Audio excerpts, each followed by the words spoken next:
ओहो,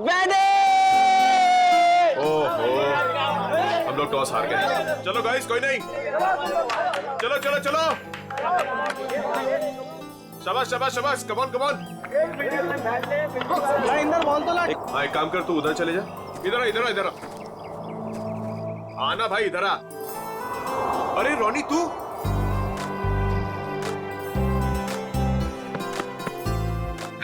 तू वापस आ गया यार। मुझे लगा तू कभी वापस नहीं आएगा यार। कैसे वापस नहीं आता यार, पढ़ाई तो पूरी करनी थी ना। हाँ वो तो है।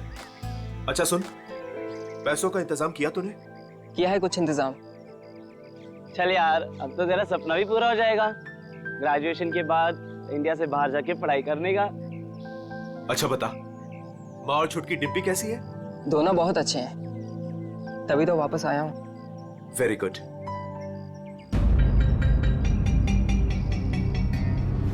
ये चोट कैसे लगी तुझे? वो छोटा मोटा एक्सीडेंट हो गया था। ओह। फ्रेंड्स, रोनी के आने की खुशी में आज रात की पार्टी मेरी साइड से।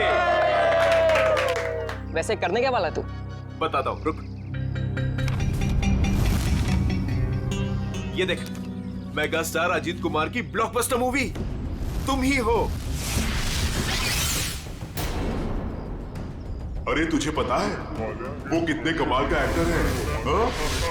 ये ललित तो अपने कॉलेज के ट्रस्टी का फैन है।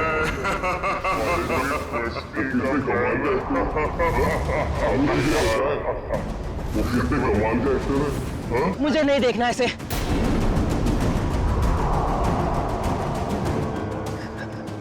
मतलब मुझे नहीं देखनी इसकी मूवी। क्या हो गया तुझे? अरे मैं जा रहा हूँ। मेरी रोनी, अरे रोनी, रोनी, रोनी, रोनी, रोनी।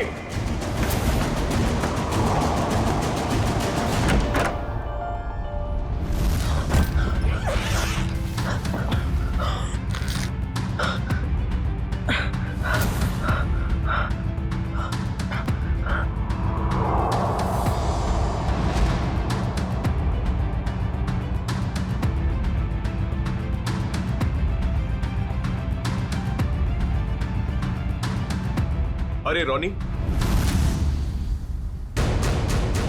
तो ठीक तो है? हाँ बस वो बैग रखने के लिए आया था। अरे यार, मैं तो डर गया था यार। क्या हुआ तुझे यार? नहीं, वो हल्का सा सिर दर्द। तुम गया नहीं मूवी देखने के लिए? देख, तू नहीं जा रहा तो प्लान कैंसिल। नहीं यार, कोई कैंसिल वैंसिल नहीं। तूने सबको प्रॉमिस किया है तो सबको लेके जा। और तू? मैं थोड़ा थक गया हूँ तो आराम करूंगा। ठीक है, चल चलता हूं।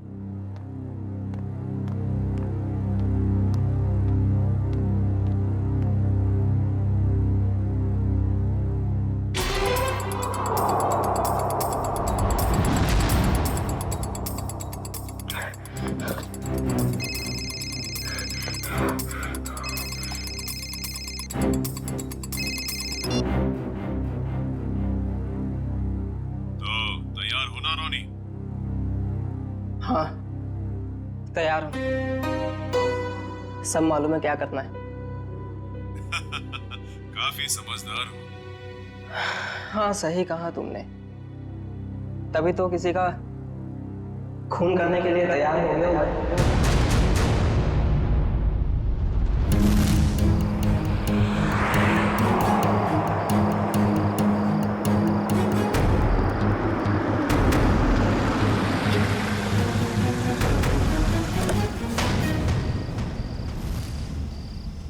तुम तैयार हो? तैयार हूँ। डर तो नहीं लग रहा? जब मरना और मारना सोच ही लिया है तो डर किस बात का।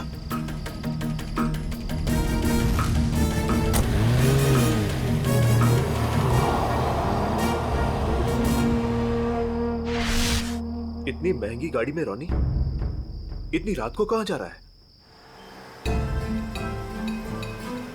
हेलो जी, आप बिल्कुल फिक्र मत कीजिए, सब कुछ हमारे प्लान के मुताबिक चल रहा है और आगे भी वैसे ही चलता रहेगा जैसा कि आप चाहते हैं।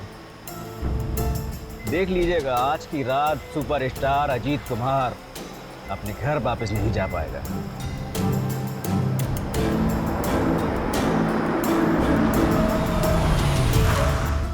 चलो, तुम्हारे काम का वक्त हो गया है। Okay?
Ajit sir, Ajit sir.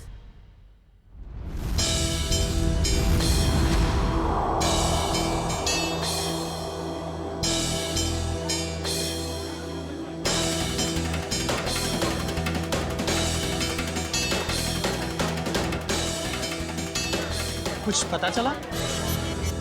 Ajit sir कब तक आने वाले हैं? किसी को कुछ नहीं पता कब आएंगे। हाँ मत पूछ यार। मीनू, अच्छी खासी पार्टी छोड़कर अजित के ये चैरिटी इवेंट मुझे अटेंड करना पड़ रहा है। टीशा, 1 सेकंड। फोन करके पता तो करो कि अजीत यहाँ आने के लिए निकला है कि नहीं। मॉम रिलैक्स, आपका बेटा तो आपके हाथ से निकल ही चुका है। क्यों इतनी फिक्र करती है उनकी? आ जाएंगे।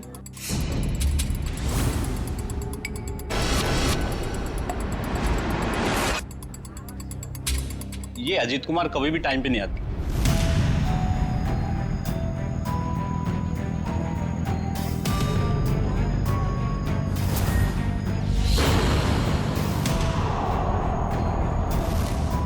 कहाँ रह गया ये अजीत? अभी तक आया क्यों नहीं?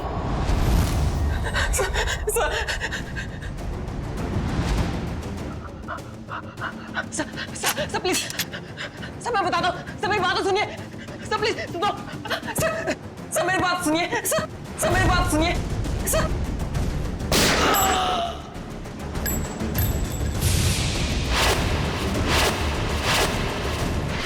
पता नहीं कितना टाइम हो गया अभी तक ये अजीत आया क्यों नहीं? आ जाएंगे। अरे डस को सुने, तुम्हारे अजीत साहब कहाँ हैं? क्या हुआ? तुम दोनों के चेहरे पे हवाइयाँ क्यों उड़ी है? मैडम, अजीत सर ने हमको साथ आने ही नहीं दिया। रास्ते में हमें गाड़ी से उतार दिए और खुद गाड़ी चला के लेके गए। और वो बोले कि चैरिटी इवेंट पर भी नहीं आएंगे। क्या अजीत कुमार जी नहीं आ रहे? अरे भैया जरा सुनो। नहीं ऐसे कुछ नहीं, आ जाएगा बस। बहुत हो गया इंतजार, हमें हमारे पासेज के पैसे वापस कर दीजिए।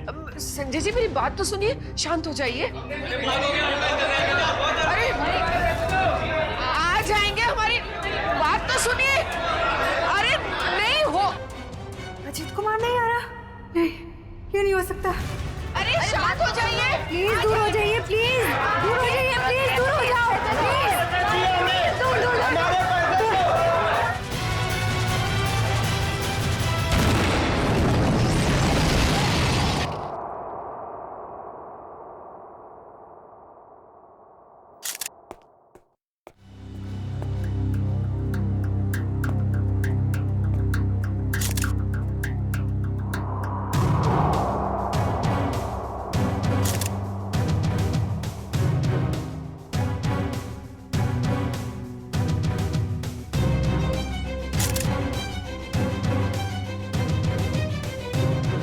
क्या नाम बताया इस लड़की का? सर मलिका। मलिका, ह्यूमन बम। कामिनी जी, आप में से कोई इस लड़की को जानता था? नहीं सर, हम नहीं जानते। सर उनके पास वीवीआईपी पास था और वो इवेंट शुरू होने से पहले ही अजीत कुमार जी को फ्लावर देके उनका स्वागत करने वाली थी। हो सकता है उसका निशाना अजीत कुमार ही थे। जब उसे पता चला कि वो यहाँ आ नहीं रहे, वो वापस जा रही थी। देखिए, इस जगह का सीसीटीवी फुटेज चाहिए और कांटेक्ट डिटेल्स भी इस मलिका की। सर मेरे बेटे को बचा लीजिए। कामिनी जी, आप फिक्र मत करिए, हमारी दूसरी टीम अजीत कुमार को ढूंढ रही है। बहुत जल्द हम उन्हें ढूंढ लेंगे। हेलो सर, मैं बेकसूर हूँ। मैंने कुछ भी नहीं किया। पता नहीं ये सब कैसे हो गया। पर हुआ क्या है ये तो बताइए। सर मैं सुबह 6 बजे एयरपोर्ट से घर आई। मैं 6 महीने बाद अपने घर से लौटी हूँ और ये भी मेरे साथ थे। हाँ सर, मैडम सच कह रही है। अच्छा, फिर? मेरे बेडरूम का दरवाजा अंदर से बंद था और हमने जैसे ही दरवाजा खोला तो अंदर लाश पड़ी थी। आप यहीं रुकिए प्लीज।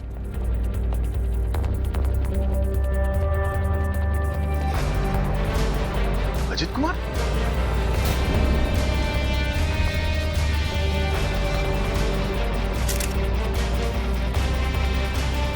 ये तो सुपरस्टार अजीत कुमार है।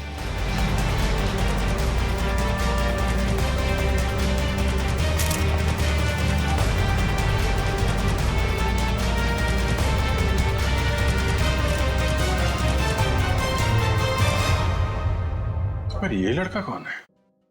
मिस मायरा, आप इन दोनों को जानती हैं? सर मैं इन दोनों में से अजीत कुमार को जानती हूँ। ये मेरे फ्रेंड है। वीकेंड पार्टीज के लिए इन्होंने मुझसे घर की चाबी ली थी। अच्छा,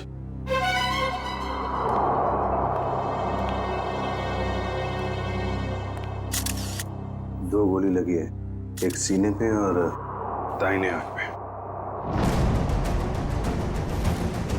और अजीत कुमार के बाएं आंख में गोली लगी।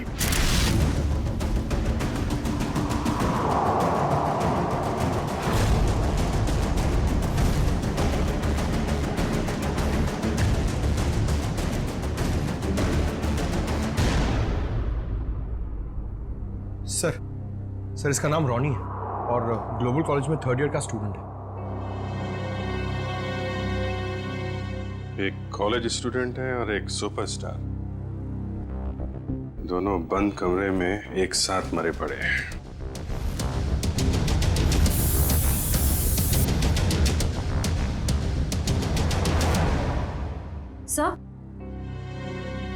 सर ये बुलेट शेल मिला है।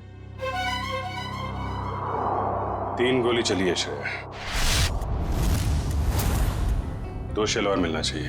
सर इसके हाथ पे गन पाउडर लगा हुआ है, इसका मतलब अजीत ने गोली चलाई है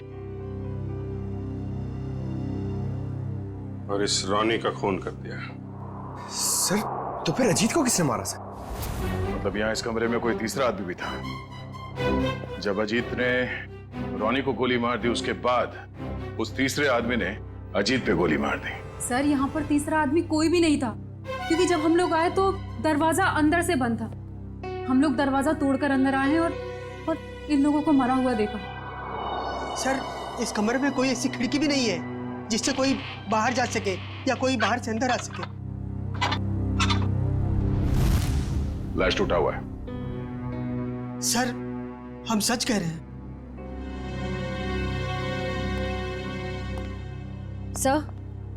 सर और कोई बुलेट शेल्स नहीं मिले। कमरे में कोई तीसरा था ही नहीं, तो फिर अजीत कुमार को गोली किसने मारी? अब इसका जवाब तो साळुंखे साहब ही दे सकते हैं। ये पहली उन्हीं को देते हैं, देखते हैं क्या जवाब मिलता है।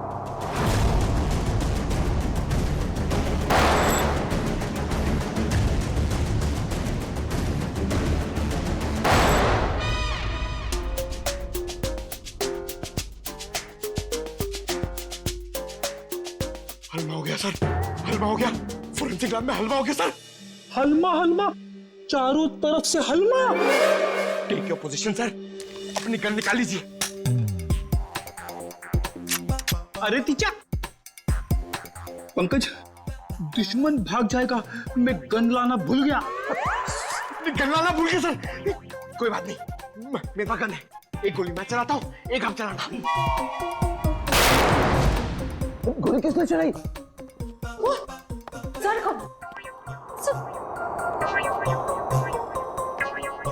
अपनी गन कहाँ है? अपनी गन कहाँ है? उधर ड्रॉअर में। सर संभाल के नहीं।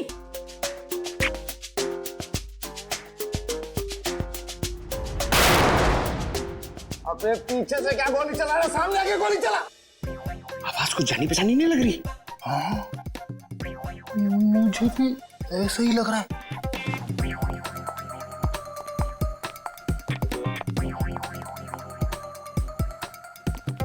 डॉक्टर साहब, चालू क्या?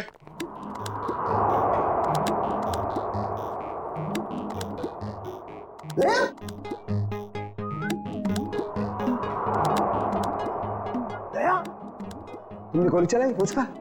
गोली? हाँ, हम चलाई।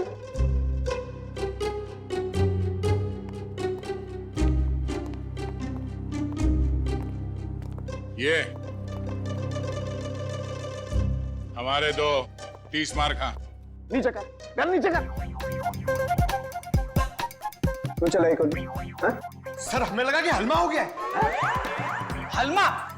हलमा? Attack, counter attack. अरे यार, अरे हलमा नहीं, हमला, हमला, हमला, हमला। सॉरी। डॉक्टर साहब, पता चला वो 3 गोलियां किसने चलाई? हाँ दया, पता चल गया। दया, अजीत की बॉडी में से बुलेट निकाल ली है मैंने, और उसे इस बुलेट के साथ मैच करके देखेंगे जो मैंने अभी अभी फायर किया। सर, इन दोनों की आंखों से खून निकलकर जम गया, मतलब गोली आंख में भी लगी है। तो गोलियां मिली सर? गोली कहीं नहीं गई, यही है। आइए, यहाँ इन लोगों के दिमाग में। ये कैसी गोली है? एक गोली टूट गई है? हाँ दया, ये गोली ऐसी गोली नहीं है जैसी ये।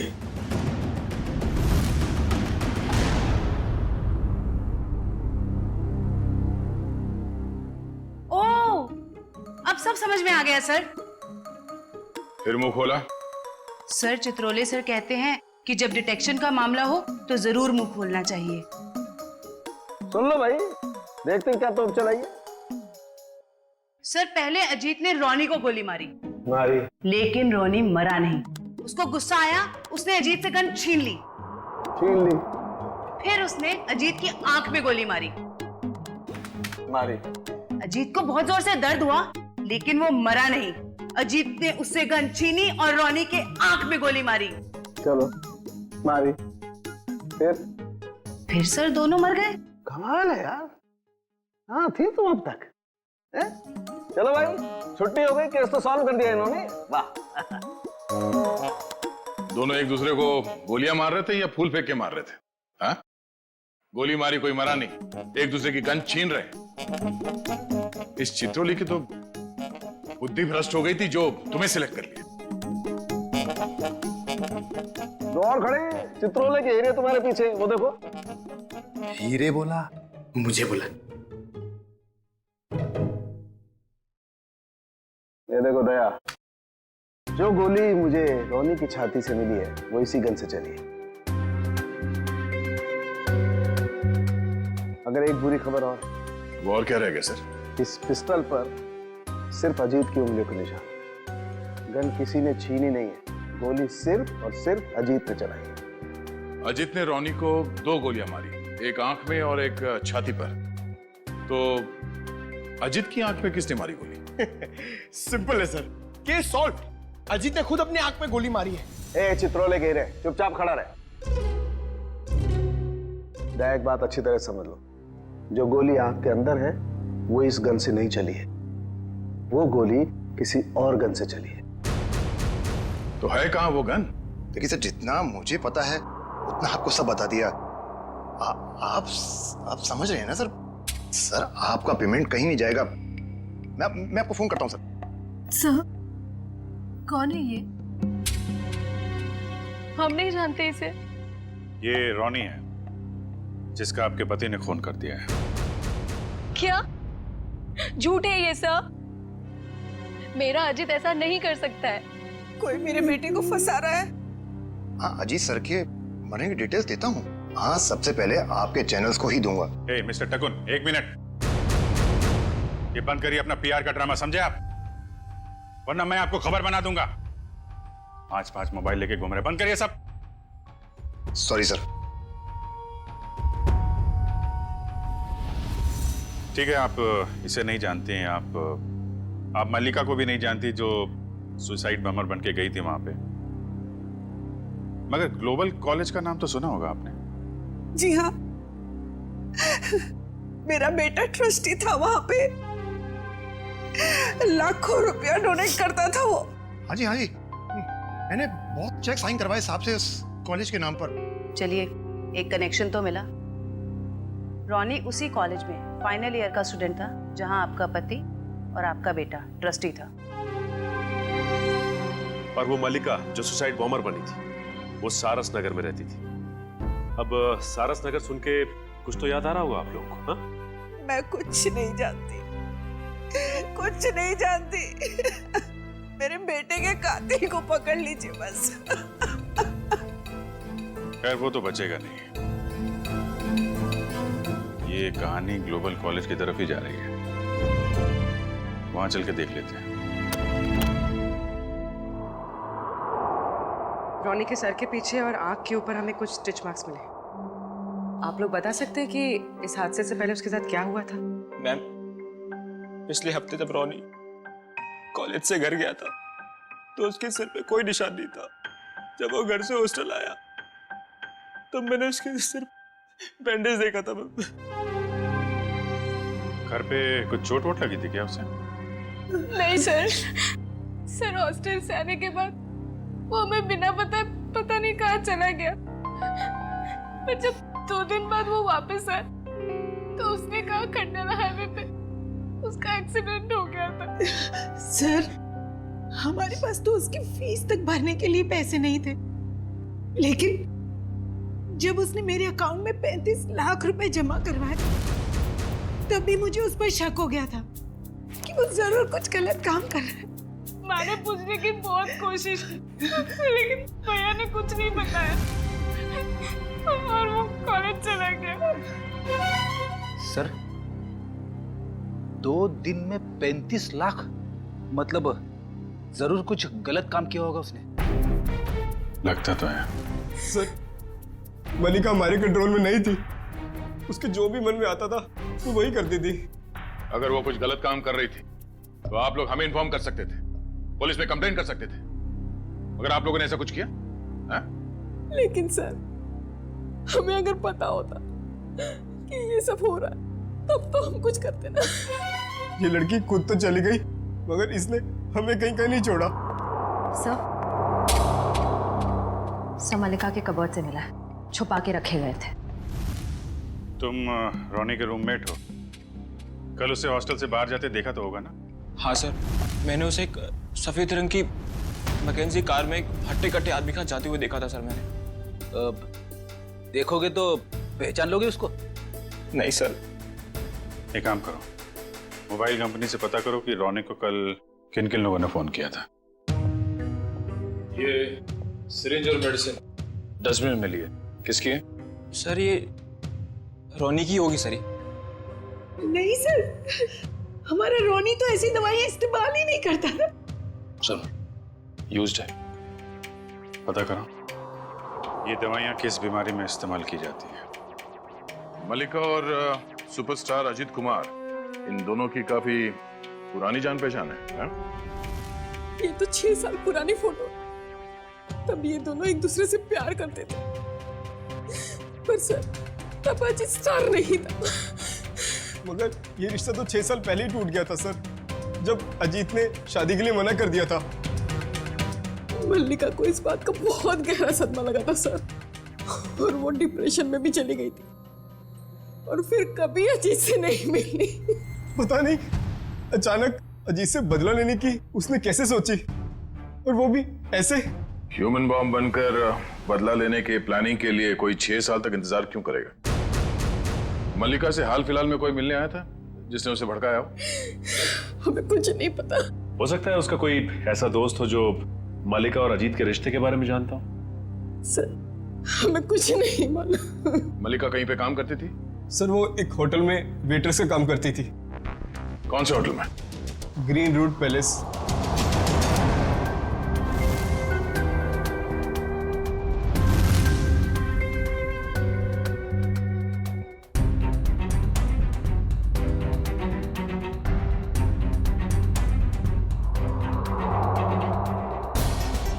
दोनों की आंख पर एक ही तरीके की गोली लगी है। हाँ सर, और जैसे ही गोली आंख पर लगी, गोली के टुकड़े टुकड़े हो गए। हाँ, ये गोली फटी क्यों? इस गोली के टुकड़े क्यों हो गए? कमाल है, इन दोनों की आंख कोई लोहे की बनी हुई तो है नहीं कि गोली टकराई और टकराती टूट गई। सर एक बात बोलूं? अरे गा, बोलने पर कोई सेंसरशिप नहीं है यहाँ पर। मालूम है सर, लेकिन बात थोड़ी सी अजीब थी, इसीलिए। अजीब है तो जल्दी बोलो। सर ये गोली के टुकड़े जो हमें रोनी और अजीत के दिमाग में से मिले हैं, वो इस पिस्टल से तो आई नहीं है। इस पिस्टल से सिर्फ एक ही बुलेट निकली है, और वो है ये। अब इस गन से कोई दूसरी तरह की गोलियां तो नहीं चल सकती ना? बिल्कुल पारिका, कोई और पिस्टल भी थी वहां, किसी और पिस्टल से चली है ये गोलियां। जो पिस्टल बाद में गायब हो गई। मतलब सर उस कमरे में कोई तीसरा आदमी भी था? कोई तीसरा आदमी भी था वहां पर, और उसने गोली चलाई, और जिस गन से गोली चलाई वो लेकर के गायब हो गया। मतलब वो तीसरा आदमी इन दोनों का दुश्मन था? क्या मालूम, हो सकता है उस तीसरे आदमी ने इन दोनों में झगड़ा करवाया हो, और फिर अजीत ने रोनी को गोली मार दी, लेकिन रोनी मरा नहीं, और फिर उस तीसरे आदमी ने अजीत को गोली मारी और अजीत फौरन मर गया। और तब उसने देखा कि रोनी अभी भी जिंदा है, वो मरा नहीं है, तो उस आदमी ने अपनी पिस्टल से रोनी की आंख में गोली मार दी और वहां से चंपत हो गया। लेकिन सर वो तीसरा आदमी कमरे से बाहर कैसे गया होगा? कमरा तो अंदर से बंद था ना? यार ये बात तो दया और अभिजीत को ढूंढनी चाहिए ना, ये भी मैं बताऊंगा। बराबर बराबर। देखो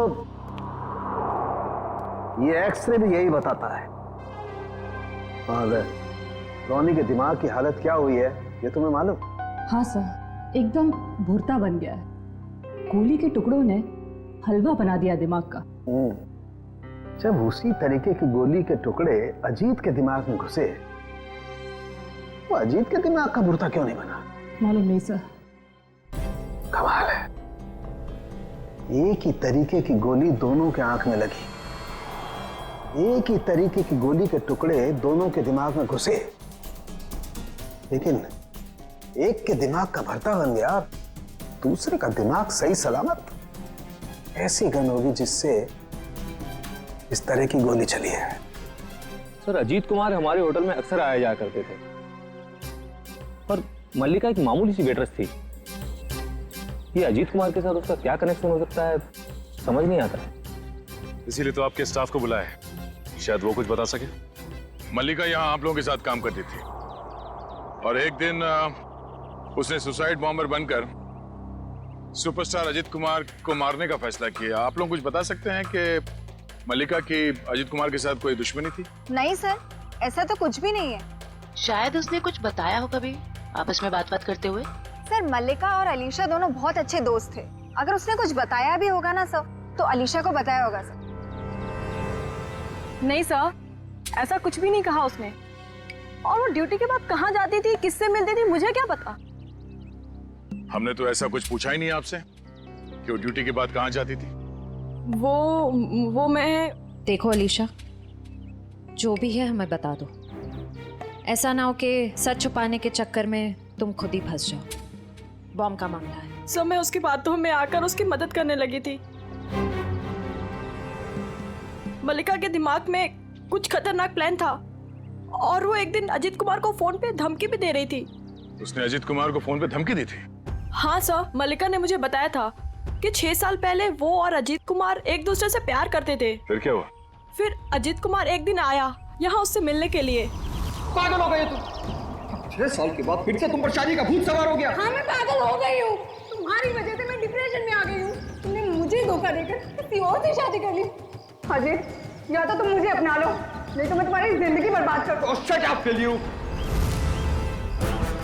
देखो, सोसाइटी में मेरी इज्जत है और मैं एक बार शादी कर चुका हूँ और तुम जैसी 2 कौड़ी की लड़की से शादी करके मैं अपना करियर बर्बाद नहीं कर सकता। अजीत, मैं तुम्हारी जिंदगी बर्बाद कर दूंगी अगर तुमने मुझे नहीं अपना तो। तुम्हारी जैसी ना हजारों आई, चली गई।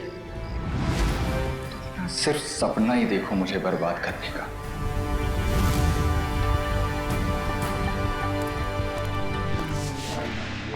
क्या हो मल्लिका, सब ठीक तो है? हाँ, सब ठीक है। मेरा एक काम करोगी? हाँ बोलो, क्या? सब मल्लिका रोज कपड़े बदलकर 3 दिन तक लगातार 2 घंटे के लिए कहीं जाती थी और ये बात सिर्फ मुझे पता है। कहाँ जाती थी ये बताया कभी उसने? नहीं सर, मैंने उससे कई बार पूछने की कोशिश की लेकिन वो हर बार मेरी बात टाल देती थी।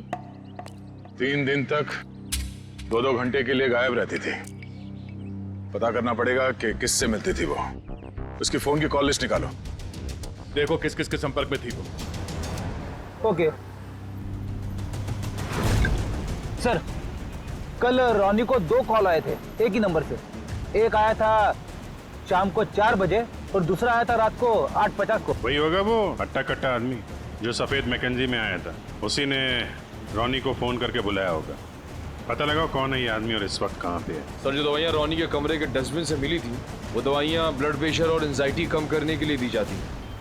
काफ़ी हैवी डोज है, जनरली प्रिस्क्राइब की नहीं जाती। सर लेकिन रोनी को ऐसी दवा लेने की क्या जरूरत थी? अब इस कुत्ती को तो डॉक्टर सालम के ही समझाएंगे।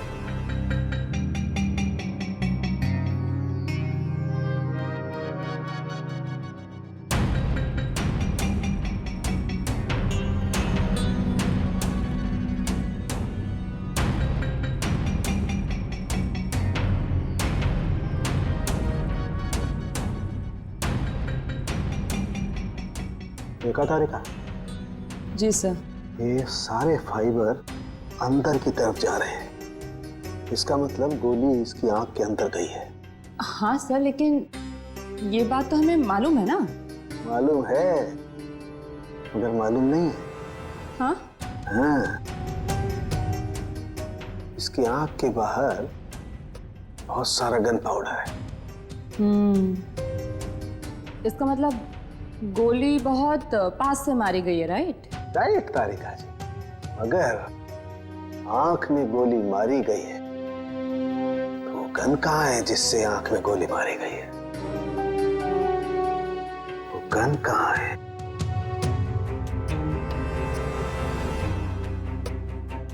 यही है, यही है, यही है, वो गन यही है। गन रोनी के पास से कैसे मिलेगी? वहां पर गन नहीं थी तो कहाँ गई गन? सर गन तो वहां होनी चाहिए ना जहाँ पर गोली चलाई है। होना चाहिए, लेकिन वहां पर गन नहीं है तो गन कहाँ गई? देखो तारिका, मैं इसकी खोपड़ी को दोबारा से खोल करके देखने वाला हूँ। गन कहाँ है? यही होगी। सर मुझे लगता है कि आपको एक अच्छे ब्रेक की जरूरत है। अच्छा? हाँ, वो अभिजीत भी यही कह रहा था। ओह, अच्छा अच्छा, अभिजीत ये कह रहा था है? तो आजकल आप अभिजीत से गुफ्तगू कर रही हैं, उससे सलाह ले रहे हैं आप आजकल? है अभिजीत ये कह रहा था, अभिजीत वो कह रहा था, ऐसी की तैसी उस अभिजीत की यार। उसकी नानी आ जाएगी ना उतर करके, वो भी नहीं ढूंढ पाएगी कि गन गई कहां, और मेरे पैर पड़ेगा तब भी नहीं बताऊंगा मैं उसे। हाँ, काम करने दो और स्कैल्पल लाओ जल्दी, प्लीज गो फास्ट। स्कैल्पल लाओ, मुझे काम करना है यार। दीजिए। हाँ कमरे में 2 आदमियों की लाश, कमरा अंदर से बंद, दोनों की आंख में खून। एक आदमी की आंख में गोली गई तो दूसरे की आंख में? दूसरे की आंख में भी गोली गई ना।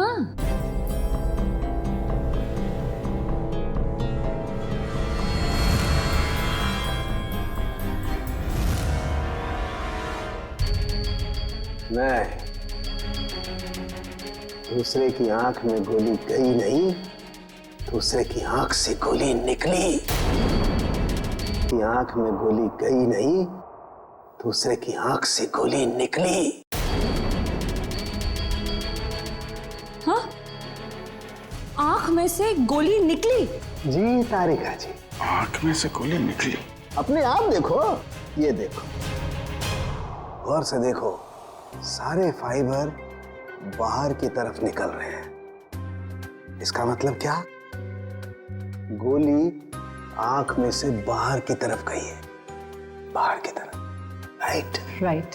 हेलो साळुंके साहब। हेलो हेलो अभिजीत साहब, कैसे हैं? मैं तो अच्छा हूँ। सर, कुछ पता चला क्या? उल्टे बांस बरेली को है? अरे भाई साहब, मैं आपसे पूछने वाला हूँ, वहां पर गन वन मिली कि नहीं मिली? नहीं सर, गन तो नहीं मिली। क्या करते हो यार? लेकिन कमरे के अंदर क्या हुआ था ये पता चल गया सर। गोली तो रोनी के आंख में से चली है ना डॉक्टर साहब? हैं? हैं?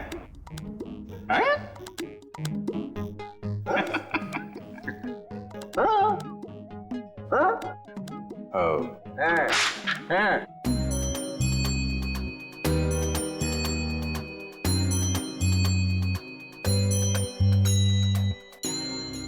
अच्छा अच्छा अच्छा, आंख से फ्लैश निकाल रहे हैं वो देखने के लिए कि क्या देखने के लिए? अरे वो होता है ना, वो अपना सपना? नहीं सपना नहीं, वो खाल सर, खाल को चेक करना पड़ेगा ना भाई कि वो उसमें क्या क्या क्या है खाल के अंदर। किस लिए? किस लिए? कि वो, अरे खाल का बाल निकालने के लिए। अरे सॉरी, बाल की खाल निकालने के लिए। है ना तारिका जी?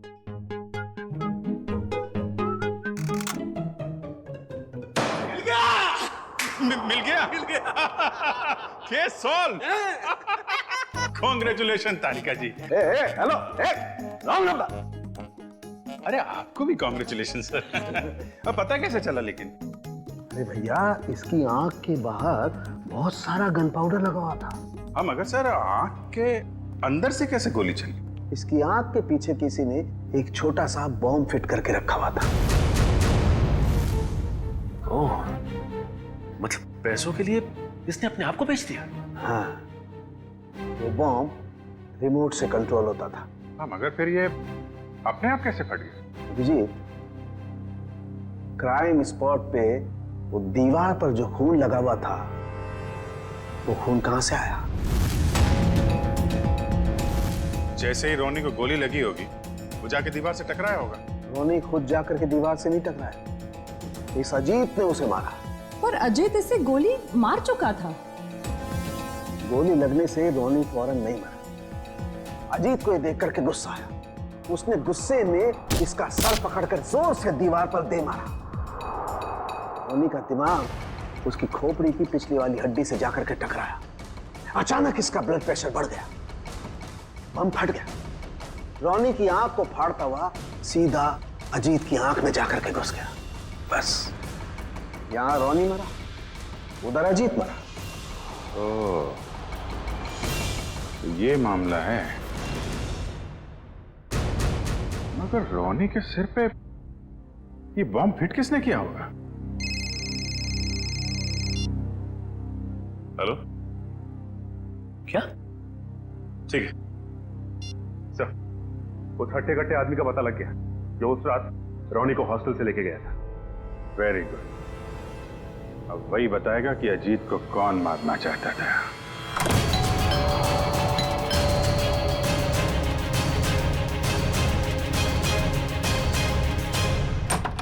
सीआईडी, आप लोग यहाँ? टीशा जी और कामिनी जी कहाँ हैं? सब वो तो घर पे नहीं है। ठीक से झूठ बोलना भी नहीं आता। इन पे जरा नजर रखो, अभी मिलवाते हैं आपको। हैं? टीशा, कामिनी जी, टीशा, कामिनी जी, कामिनी जी। सर कमरे में तो कोई नहीं है। सर लगता है घर पे सच में कोई नहीं है।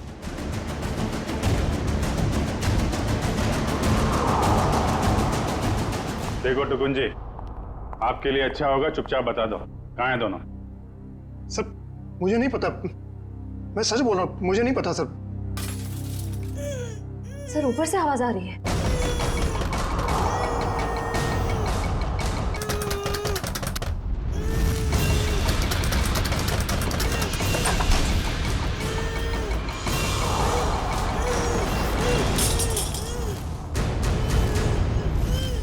टीशा तुम? नहीं, मैं नहीं। ये मुझे मारना चाहती है। आप लोग सही समय पे आए। सच आपके सामने है। पहले मेरे बेटे को मार दिया, अब मुझे मार रही है। नहीं सर ये झूठ बोल रही है। ये सब इन्होंने ही किया है। किसने क्या किया है ये हम लोग जानते हैं। लेकिन मुझे पहले हॉस्पिटल ले जाइए, मेरे हाथ में बहुत दर्द हो रहा है। अच्छा डॉक्टर साहब, दवा साथ लेके आ रहा हूं मैं।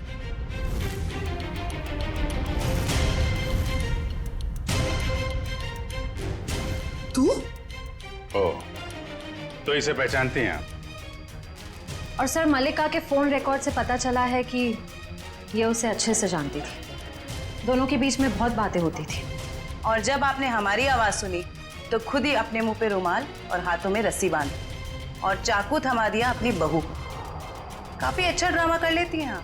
तो कामिनी जी, अब कष्ट करेंगी आप बताने का क्यों किया ये सब? सौतेली माँ होने के बावजूद भी मैंने उसे अपना समझकर पाल पोस कर बड़ा किया। उसके पापा के जाने के बाद मैंने माँ और बाप दोनों बनकर पूरा फर्ज निभाया। उसे स्टार बनना था, बहुत बड़ा स्टार। मैंने अपनी सारी खुशियां कुर्बान करके उसे इतना बड़ा स्टार बनाया। इतना बड़ा स्टार बनने के बाद वो मुझसे नौकरानियों का सलूक करने लगा और ये मैं सहन नहीं कर पाई। और इसीलिए उसकी जान लेने का प्लान बना डाला आपने। मैंने उससे 5 बार मारने की कोशिश की, लेकिन पता नहीं क्यों उसकी किस्मत उसे हमेशा बचा लेती थी।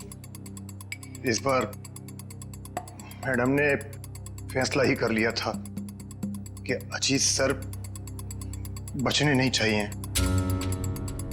और इसके लिए रोनी और मल्लिका को मोहरा बनाया। सर आपने मेरी फीस देने का वादा किया था और पोस्ट ग्रेजुएशन का फाइनेंस देने का भी। सर अब आप सब प्लीज अपनी बात से मत मुकरिए सर, प्लीज सर। तू जानता है ना मैं कौन हूं? अजीत कुमार। मैं जब चाहूं, जो चाहूं, जैसे चाहूं कर सकता हूं। प्रेस के सामने बोलना पड़ा तो बोल दिया। Sir please sir please sir, मेरा क्या होगा सर? बोल दिया ना, चल। आ जाते कहां से। मैंने रोनी से झूठ कहा था कि उसे अपने शरीर का एक ऑर्गन डोनेट करना होगा। उसके उसे जितने पैसे चाहिए मिल जाएंगे। और ऑपरेशन के जरिए उसकी आंख के पीछे बुलेट फिट करवा दिया। क्यों? हाँ, और उसका ट्रिगर मेरे हाथों में था। रोनी के पास अब अजीत को मारने के सिवा और कोई चारा नहीं बचा था। जब आपने रोनी को अपने काम के लिए तैयार कर ही लिया था, तो फिर मल्लिका को क्यों फंसाया आपने? रोनी तो बच्चा था, मुझे उस पर बिल्कुल भरोसा नहीं था, इसलिए मैंने मल्लिका को भी तैयार रखा। मल्लिका, खुदकुशी करने से तो अच्छा है कि अजीत को तुम अपने रास्ते से हटा दो। अब वो इतना बड़ा आदमी हो गया है, क्या कर सकती हूँ मैं उसका? मार दो उसे। और जब अजीत फंक्शन में नहीं पहुंचा तो मल्लिका को उड़ा दिया। मैं अपने खिलाफ कोई सबूत छोड़ना नहीं चाहती थी। लेकिन माँ, आपने मुझे क्यों मारने की कोशिश की? अजीत तो मेरा बेटा था, मैं अपना बेटा समझकर उसे पाल पोस कर बड़ा किया था, फिर भी उसने मेरे साथ ऐसा व्यवहार किया। तुम तो फिर भी पराई हो। कोई मुझे इस घर से नहीं निकाल सकता। ये पूरा घर, ये छत, ये घर का एक एक पैसा मेरा है, मेरा। कोई मेरी बेइज्जती नहीं कर सकता, ये मैं सहन नहीं करूंगी। इज्जत तो आपको अब भी नहीं मिलेगी, न कोई बंगला न पैसा। जेल की काल कोठरी में दिन निकालने पड़ेंगे, फांसी का ऑर्डर आने तक।